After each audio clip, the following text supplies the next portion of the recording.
Olá, sejam muito bem-vindos a mais um Eu a Mais Bolas, episódio número 22, é verdade, já é a 22ª edição deste podcast que fala do Alto Minho. Esta semana comigo tenho a Cláudia Moreira e o José Pita. Olá, bom dia aos dois, como é que estão? Espero que estejam bem e sejam muito bem-vindos então a mais um Eu a Mais Bolas. Numa semana em que, na pequena resenha que costumo fazer, teve um acidente perto da Cláudia, não no Conselho da Cláudia, no Conselho ao lado em Cerveira. Espera aí. É cerveira, não é? Não. Aquilo é misto. É misto, É, é partilhado. sim, Houve sim. uma aeronave que caiu ali no Serdal e que felizmente não teve. Foram só ferimentos dos dois ocupantes da aeronave. Por paredes de coura, os lobos voltaram a atacar um rebanho e mataram 12 ovelhas em Romarigães. Trouxe isto porque na semana passada, em Espanha, foi aprovado. É possível voltar a caçar lobos, por isso achei curioso que do outro lado da fronteira já se pode caçar lobos outra vez de forma legal. Deste lado, eles, por vontade, se calhar, dos pastores, era caçá-los, mas não podem. E por Viana do Castelo, a grande notícia da semana foi o rebentamento de um cano, que apanhou desprevenidas muitas pessoas que estavam às compras no centro comercial e até aqui em Barreiros, é verdade. O cantor estava por lá, pode ser que o próximo grande sucesso de verão seja inspirado no rebentamento do cano. Não sei, depois ele que faça o trocadilho que bem lhe apetecer.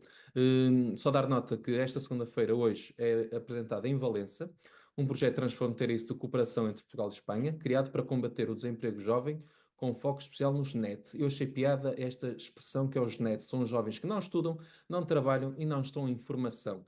Chama-se pegadas e pretende transformar o caminho de Santiago em oportunidades de emprego. E, entretanto, o mês que amanhã começa, abril, já posso avisar, se não tivermos tempo para a sugestão cultural, que de 25 a 27 é a festa do Alvarinho e do Fumeiro. Além do Alvarinho, vamos também ter Pedro Brunhosa e Toy. Vamos falar no programa de eleições autárquicas e legislativas. Vou deixar então esta parte mais para a frente do nosso programa, porque acho que agora é a altura de entrarmos nos temas da nossa semana, e começando pela Cláudia, e com a instalação da primeira Assembleia Municipal Jovem no Conselho de Valença. Acho que foi isso que ele levou a escolher este tema, o desafio da participação jovem e os exemplos de Melgaço e o de Valença, que eu já de certa forma introduzi. Conta-nos lá, Cláudia, quais são esses desafios da participação jovem, até curiosamente no mesmo dia em que hoje é lançado então este projeto Pegada para os que não estudam, não trabalham e não estão em formação. Bem, eu quis trazer este tema precisamente na sequência da proximidade que teve com a instalação da Assembleia Municipal Jovem em Valença. Eu não sei se vocês tiveram a oportunidade de ver, mas a propósito dos 50 anos do 25 de Abril foi publicado um estudo que é os 50 anos de democracia em Portugal, aspirações e práticas democráticas, mudanças e continuidades intergeracionais. E este estudo trouxe-nos um conjunto de dados sobre os jovens que eu acho que merecem ser analisados. E desde logo mostrou-nos que os jovens atualmente preferem assinar petições do que filiar-se em partidos políticos, votam menos do que os europeus em Portugal e e preferem participar de forma menos convencional. O resultado deste estudo vem confirmar aquilo que nós, de certa forma, já sabíamos, ou seja, que há uma relutância dos mais novos em utilizarem os instrumentos convencionais que a democracia coloca à sua disposição, e preferem fugir, por assim dizer, da alçada partidária. Esta atitude, desde a minha perspectiva, pode-se classificar como uma espécie de rebeldia informal, que é fomentada pela vontade da autonomia na reação política, dos mais novos, para encontrarem respostas que esperam por outra via que não a convencional e, sobretudo, para não dependerem hierarquicamente dos partidos, que é provavelmente aquilo que maior. hum, não quero dizer, vou usar repulsa, que é um termo um bocadinho forte, mas que mais os afasta. Hum, Portanto, este estudo aquilo que nos diz é que não há desinteresse ou indiferença dos jovens em relação à política, há interesse em procurar novas soluções e falta de identificação com a forma como os partidos tradicionais fazem política. Este afastamento, Paralelamente ao facto de assistirmos a uma aproximação dos jovens aos partidos e às ideologias de extrema-direita, que é muitíssimo preocupante. Aliás, eu não sei se vocês viram as imagens ontem da chegada de André Ventura ao stand do Chega na Futurália, mas se não viram, eu convido-vos a verem, porque são impactantes. E passam uma mensagem muito forte relativamente àquilo que é a postura dos jovens atualmente hoje na política. E, portanto, eu faço esta introdução para chegar ao ponto principal, que é que isto deixa-nos num problema muito grave, que é, por um lado, a descrença nas instituições democráticas e, por outro, a longo prazo, a falta de pessoas qualificadas e idóneas para ocuparem os lugares nessas mesmas instituições democráticas. E parece-me que há aqui um conjunto alargado de razões que numa amálgama gerou esta situação, mas parece-me também que há sinais positivos no nosso distrito, de atores locais, nomeadamente em Melgaço, e em Valença, que já começaram a fazer uma reflexão séria sobre essas razões e a construir instrumentos para combater esta realidade atual.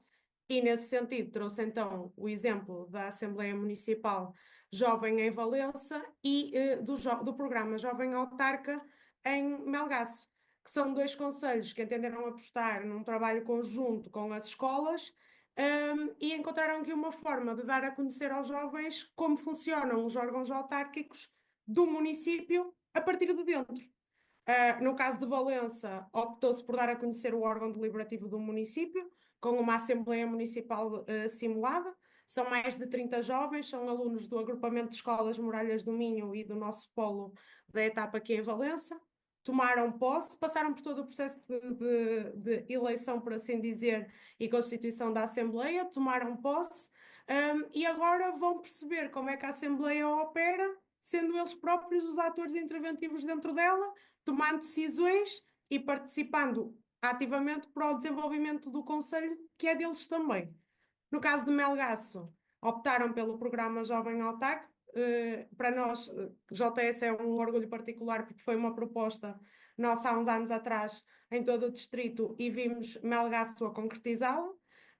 E o Jovem Autarca leva-nos para o caminho do órgão executivo, é para jovens entre os 13 e os 17 anos que sejam residentes no Conselho de Melgaço e frequentem o agrupamento de escolas e passam também por um processo de eleição interessante. Primeiro, porque têm que recolher assinaturas para poderem ser candidatos, depois têm que construir o próprio manifesto eleitoral, vão a eleições. O mais votado é naturalmente o presidente de Câmara, por assim dizer, e o segundo e o terceiro mais votados são os vereadores, e compõem aqui um executivo municipal e durante 2 anos, que é a duração do mandato, no caso o programa está a durar entre 23 e 25, desenvolvem a atividade dita normal de um executivo municipal. Um, Em suma, eu trouxe estes dois exemplos aqui como um farol, uma luz ao fundo do túnel, se assim lhe quiserem chamar, porque me parece que é uma aposta muito interessante no nosso distrito na educação ativa, na educação cívica ativa, e na construção de uma sociedade mais participativa e inclusiva. E faço aqui uma confissão. Tive inclusivamente depois das notícias da instituição da Constituição da Assembleia Municipal Jovem, camaradas de outros conselhos do país que me ligaram a perguntar como é que nós tínhamos feito e se podíamos partilhar até o regimento e mais alguma informação útil, porque acharam a ideia interessante e querem replicá-la nos conselhos.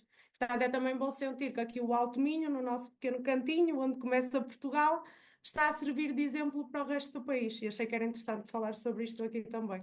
Diz-me só uma coisa, Cláudia, de forma muito simples, que é, essas decisões que vão ser tomadas vão ser refletidas como? Está um orçamento, que há orçamento quer para essa Assembleia, quer para esse executivo criado em Melgaço, ou seja, ou eles estão simplesmente a tomar umas decisões que depois não são vertidas.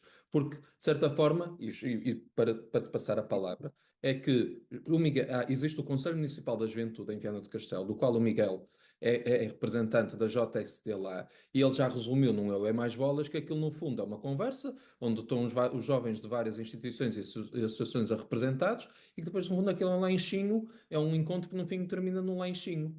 Por isso, o que me estás Olha, a nós em dizer é que, no Valença não fundo, damos a lanchinho. Assembleia, se não for para a frente, se não houver orçamento previsto para isso, pode ser, no fundo, resumir-se também a um convívio que termina com lanchinho, não?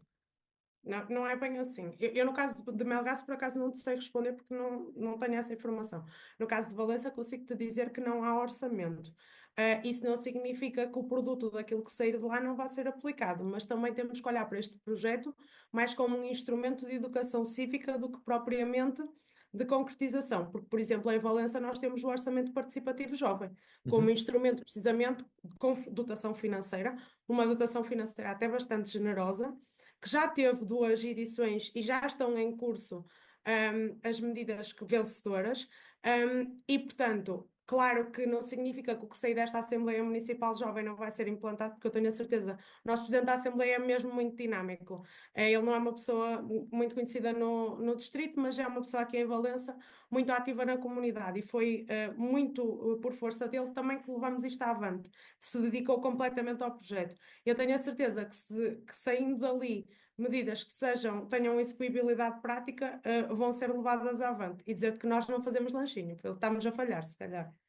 Se calhar, então, Zé Pita, tu já foste líder da juventude centrista do Alto Minho, se calhar estas preocupações que a Cláudia te trouxe no início, passaste por elas, tiveste a tua forma também de procurar trazer militantes. O que ela identificou que os jovens mais hoje em dia andam atrás de causas, nem tanto de convenções, em que, no fundo, acaba por ser gosto mais disto, mas se calhar não me identificou aquilo. Como é que fez este tipo de medidas? Já passaste um bocado pela juventude e também querias angariar. Estes dois exemplos que ela trouxe são bons exemplos ou acabam por pecar por escasso? Eu acho que todo é bom exemplo. Depois depende do meio onde estamos envolvidos, se a estratégia realmente tem fruto ou não. Agora, como a Cláudia diz, e bem, numa componente de educação física, educação Também. cívica. Também faz parte e Também também pode devia ter ser. mais estimulada. De educação cívica, de preparação dos jovens para os desafios que vão ter no futuro em termos de decisão e da importância da sua decisão. Eu acho que realmente este tipo de atividades é bastante importante. No que toca à minha experiência, eu tinha uma postura um pouco diferente e pouco ortodoxa para uma juventude partidária no meu conselho. Ou seja, a nossa forma de trabalhar nunca foi muito partidária. O que nós procurávamos era jovens com ideias diferentes e quisessem fazer coisas diferentes no Conselho de Ponte Lima. Por exemplo, no meu último ano, como presidente da Juventude Popular, a Ih, centrista, desculpa. já foi há uns anos atrás, mas como presidente da Juventude Popular de Ponte Lima, Mas era o nós nome, não tínhamos. era? Diz. Era o nome, era Juventude Centrista antes, não era? Ou na Juventude Centrista, isso ainda foi antes do Miguel Pires Desculpa, da Silva. Já foi há confundi. uns bons anos, Desculpa. em Ponte Lima. Não tem mal. Mas era o nome Ok, anterior à Juventude digo. Popular, mas já vai há uns bons anos. Mas nós tínhamos uma forma de trabalhar que era procurarmos jovens com ideias diferentes. E através da estrutura que nós tínhamos, e da nossa capacidade de trabalho, porque felizmente tínhamos um bom número de militantes, tentámos tornar esses projetos realidade. Um dos últimos projetos que veio à tona foi o Let's Move e foi um concerto solidário organizado pela Juventude Popular com outras associações, entre elas a APP, a ACDM, para angariar fundos para essa mesma instituição. Um, e nós conseguimos que esse jovem, que ele era obcecado por música e depois acabou por fundar com outras pessoas o Festival Ponte de Lima, e aí totalmente apartidário, criasse esse projeto que ele queria fazer. Ele tinha o sonho de realizar um festival em Ponte de Lima. E a estrutura da Juventude Popular ajudou. Agora, o que é que nós fazemos a esses jovens? Nós também não somos completamente apartidários, nós temos os nossos valores, temos os nossos fundamentos como partido e trabalhamos muito em volta disso cada vez e sempre mais quando estamos mais próximos de eleições, sejam autárquicas ou legislativas. Aproximamos esses jovens durante esse momento. Mas se ao final do seu percurso numa juventude popular os jovens disserem eu não me identifico com este partido, nós também não fazemos qualquer pressão para o jovem se manter. Porque a verdade é que nós, enquanto construção de seres humanos, muitas vezes temos determinados valores em determinados momentos da nossa vida e eles vão se alterando. Às vezes somos mais liberais quando somos mais jovens e quando atingimos uma certa idade até acabamos por ser um pouco mais conservadores, não é? Já não uso a direita ou a esquerda por isso, porque acaba por ser muito generalista, mas e acho que o trabalho das juventudes partidárias deve ser exatamente esse, é estimular os jovens para a política e depois dar-lhes liberdade, que a liberdade eles já têm de, pá, se quiserem continuar ligados ao partido, nós vamos continuar a fazer um acompanhamento através da estrutura conselhia do partido, pá, se não, foi um gosto ter-vos aqui a trabalhar em prol do conselho que estamos juntos. Na altura, eu tinha como colegas de outros partidos a Catarina na Juventude Socialista, e tinha o Emanuel Felgueiras na Juventude Social Democrata. Pá, e tinha pena de não ter muitos mais, porque até juntos conseguimos atrair os jovens para a política, que, como a Cláudia diz, é cada vez mais difícil. E eu olho para a Assembleia Municipal Jovem, ou o Conselho Municipal da Juventude, um pouco dessa forma, educação cívica, porque realmente são poucos os conselhos que depois se vê uma efetividade das propostas que podem surgir daí. E às vezes até acaba por ser melhor trabalhado, por exemplo, num orçamento participativo jovem, que Ponte de Lima o tem, e por exemplo, uma das ideias que eu acho fantástica, que ganhou o último orçamento participativo jovem, é tornar o Caminho de Santiago mais floral. E já começou a ser implementada, acho eu, no início do ano, no início na freguesia da Covilhã. Um, esse tipo de ideias acaba por ter uma praticidade e os jovens realmente perceberem que conseguem ter impacto no seu conselho, não é? Porque é que, pelo menos eu vou falar agora de uma forma muito pessoal, de que forma é que eu contribuí para a evolução do meu conselho, não é? E nós às vezes termos uma visão efetiva disso é fantástico. Outra coisa que eu acho que é muito importante, e volto uma vez mais a ter um pouco a partidária, isto até me fica mal depois de ter sido presidente de uma juventude partidária, mas há muita forma de fazer política. E o que nós temos que conseguir é aproximar os nossos jovens de movimentos associativos, culturais, desportivos, porque eles aí vão sentir as reais dificuldades do dia a dia. E vão começar a entender de que forma é que o seu conselho está mais precavido ou menos precavido para essas áreas, para esses setores, no setor cultural, no setor desportivo, de que forma é que é estimulado o desporto no meu concelho, que falhas é que temos. Ou seja, e nós devemos conseguir levar os jovens a participar e a contribuir para a sociedade, nas nossas freguesias ou no concelho no seu todo. Portanto, eu tenho uma visão muito ampla da política em si e acho que, efetivamente, a Assembleia Municipal de Jovem e o Conselho Municipal da Juventude, apesar de serem medidas positivas, uma vez mais, acho que não podemos ser muito redutores a essas duas. Há muito mais para fazer. Muito bem. E passando agora vamos continuar com o Zé Pita e com uma dor de cotovelo, não, ele também, estou a brincar, com a dor de curutelo, que é a transformação do Paço de Curutelo numa unidade hoteleira. Zé, então o que é que se passa então aí por Ponte de Lima? As pessoas querem continuar a ter um castelo abandonado ou querem ter uma economia a funcionar, com postos de trabalho, com um novo hotel? Olha, o microfone está desligado. Desculpa. Felizmente, eu acho que as pessoas querem ter a economia a funcionar porque a grande parte das pessoas das freguesias envolventes a este passo acho que estão bastante satisfeitas, até durante as obras, e a quantidade de pessoas que acaba por dar uma nova dinâmica ao dia a dia do comércio local. Mas eu decidi trazer este tema porque acho que é um tema que vai ter réplicas no futuro. Ou seja, neste momento estamos a falar do Paço do Cortelo, no futuro vamos falar de outros passos, de outros castelos, de outros solares. E é importante perceber que, por exemplo, a conversão do Paço de Cortelo em Freixo Ponte Lima, num hotel de 4 estrelas do grupo Vila Galé, tem gerado bastante polémica, mas apenas a partir do momento que as obras começaram a ser visíveis, porque até lá pouca gente se preocupou com o estado do Paço do Cortelo. E nós temos que ponderar se preferimos um edifício histórico abandonado e a degradar-se, ou ter um espaço recuperado e integrado no nosso turismo local. E a verdade é que este imóvel, que por si só já era privado, pouco estimulado e mesmo antes da venda já apresentava falhas da preservação. O passo em si já tinha algumas lajes em betão e aí não tivemos nenhum historiador a vir se preocupar com a situação deste passo tão antigo em Ponte Lima. Penso que seja um dos edifícios mais antigos do Conselho de Ponte Lima. E agora que neste momento temos um projeto que, além de preservar a estrutura do paço, vai criar mais de 40 postos de trabalho, promover produtos locais e aumentar a nossa atratividade turística.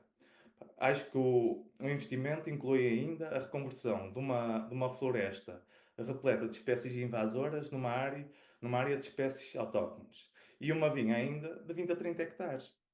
Ou seja, tínhamos um espaço completamente a degradar-se, e não digo ao abandono porque não estava ao abandono, mas estava a degradar-se, e neste momento acabamos por ter uma superfície completamente estimulada, porque até a adega já acabou por ter inaugurada, e a nível turístico, não só por estar associado a um promotor de relevância como o Grupo Vila Galé, vai trazer uma grande atratividade ao nosso território. Outro ponto que é importante referir é, efetivamente, o, o plano inicial que estava feito para este passo já foi reformulado em alguns pontos para minimizar os impactos na arquitetura original. Ou seja, o que se fala mais é um embargo que existiu total da obra.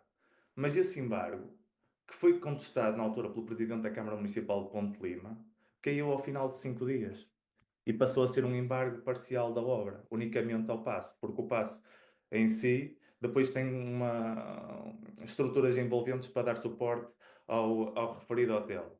E mesmo no paço, as entidades da tutela da cultura e do património já começaram a fazer pequenos desembargos, acho que desembargos, porque realmente pequenos pormenores que se foram ajustando levaram a que o paço mantivesse as suas características originais. Agora, isto não significa que se deve aceitar a descaracterização de qualquer edifício a todo custo, sem se questionar. Mas eu acho que é sempre preferível aproveitar estas entidades promotoras que querem dinamizar este tipo de estruturas, porque eu não acredito que o Estado português tivesse 24 milhões de euros para investir num paço em Freixo Ponte Lima e dinamizá-lo como um museu ou o que quer que seja. Ficaria muito feliz se tivesse, mas infelizmente neste momento não o temos. E precisamos estimular este tipo de edifícios.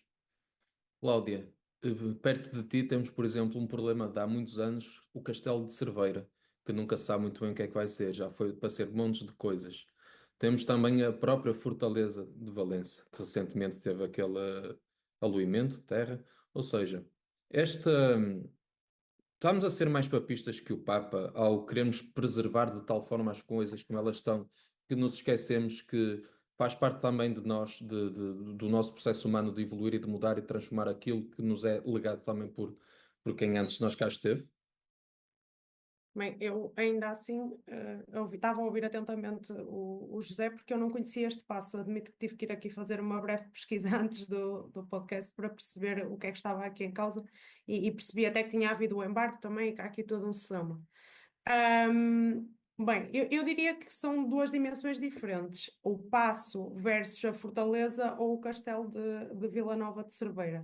Eu, quando ouvi o Zé a conversar a falar sobre o Paço, estava desde logo a pensar, por exemplo, no Palácio da Brejoeira em Monção, que não tem dimensão de hotel, não é alojamento, mas faz uma dinamização interessante até com a parte do vinícola, porque tem um vinho muito conhecido do próprio Palácio da Brejoeira, tem a componente das visitas, tem a parte dos jardins, já teve inclusivamente uma sala de chá aberta ao público que funcionava de forma separada do palácio e, portanto, desde esta perspectiva não me choca minimamente que seja um privado a explorar um edifício de interesse público. Percebo a necessidade de preservar as linhas arquitetónicas, que acho que é mais até isso que está aqui em causa, pelo menos do que eu fui. Lá está, como não conheço, tenho alguma dificuldade em estar aqui a discorrer sobre o assunto. Mas do que eu percebi, a grande exigência que conduziu até ao embargo é porque o projeto estaria a envolver uma grande alteração arquitetónica do edifício e, portanto, que visualmente seria muito impactante depois de terminado, quando comparado com a versão anterior.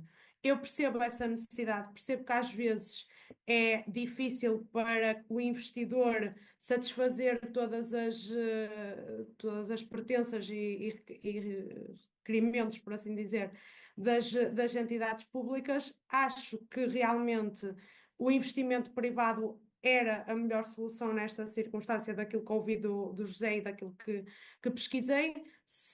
Também me parece que podemos encontrar um meio termo, que é deste investimento privado, sem alterar a fachada, permanecendo ali a história, por assim dizer, do edifício, até porque isso tem interesse do ponto de vista turístico, não é? Porque não é só ir a um hotel, é ir a um hotel que tem toda uma história, é milenar, acho eu, porque vem de 1000 e qualquer coisa, logo no início do milénio, tem todo um traço arquitetónico diferente, e agora nós sabemos, em bom estilo português, que os olhos são o primeiro a comer, e toda a gente adora tirar uma foto gira para pôr nas redes sociais, e tenho a certeza que do ponto de vista da promoção isso também resulta.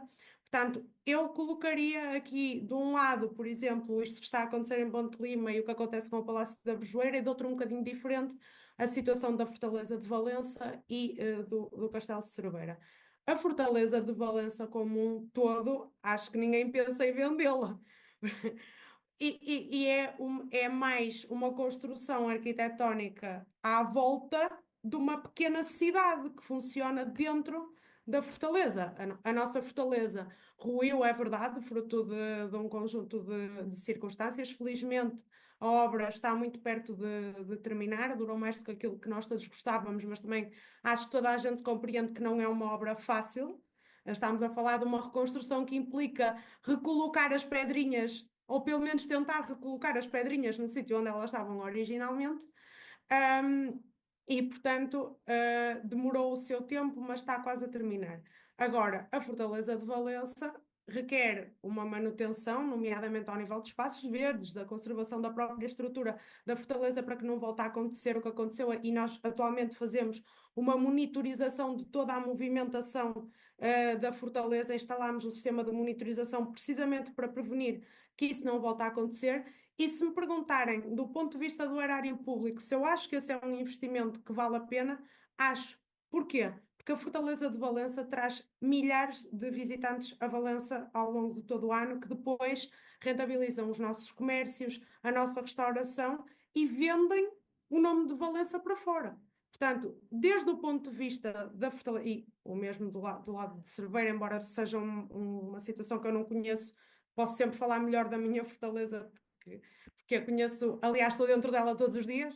Portanto, acho que esse é o investimento do erário público que vale a pena, porque ele próprio está a potenciar o investimento económico, seja dentro ou fora da Fortaleza, porque quem vem a Valença visita a Fortaleza, mas depois acaba também por circular no exterior, e todo o território é beneficiado do facto de termos uma Fortaleza como a que temos.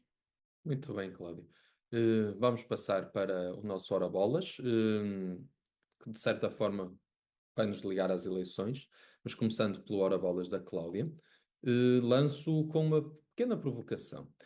Tu queres falar em legislativas, falemos do poder local, reformar o sistema eleitoral local, sim ou não?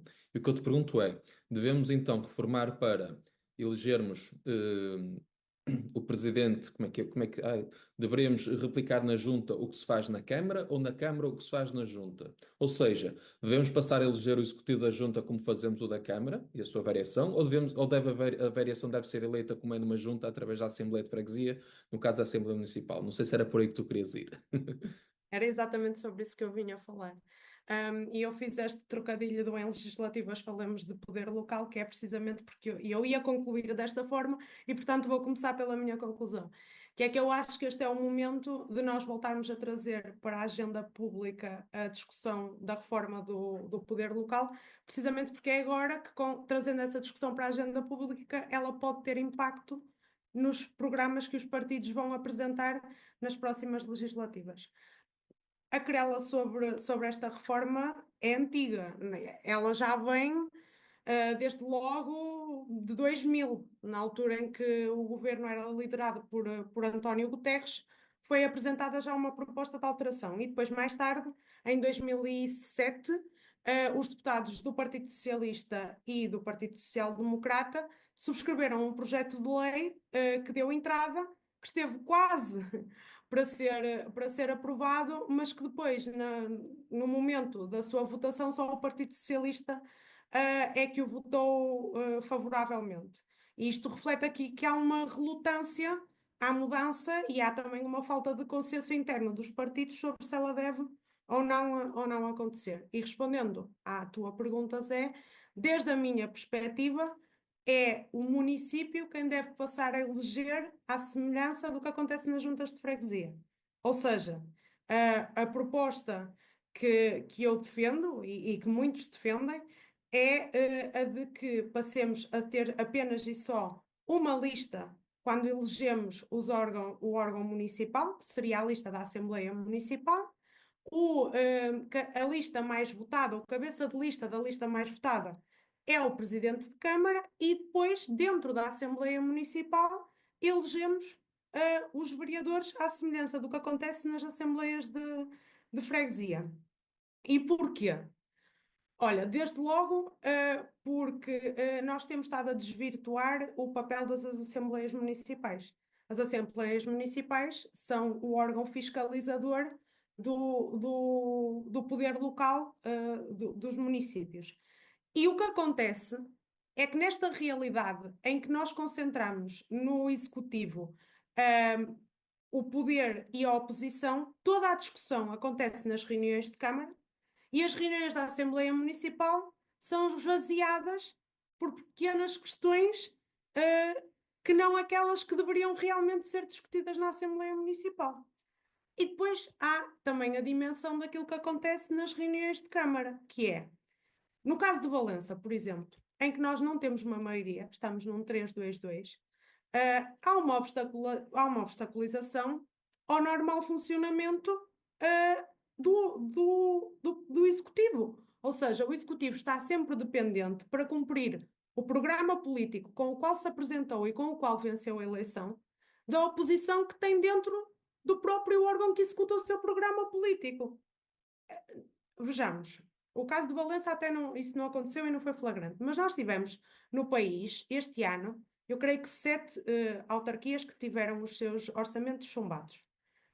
Em última instância, estamos a falar dos orçamentos que para muitos são eleitoralistas, mas que não eram eleitoralistas porque o valor, a subida dos valores dos orçamentos era apenas e só o reflexo da inclusão do PRR neles.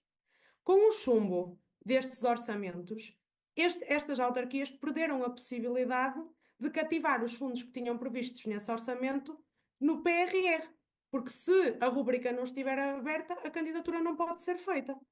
E, portanto, este cenário deixaria de existir se nós tivéssemos executivos municipais constituídos pela força política que ganhou a eleição e depois o escrutínio da atuação política fosse feito no órgão correto para o efeito, que é o fiscalizador, que é a Assembleia Municipal. Muito E bem, que é o Cláudio. que não está a acontecer. Zé, estamos a ficar sem tempo, diz-me só de forma muito rápida. Gostas como está o sistema eleitoral local ou também alterarias para o modelo da Cláudia? Proposto pela Cláudia, não é da Cláudia? Muito rápida.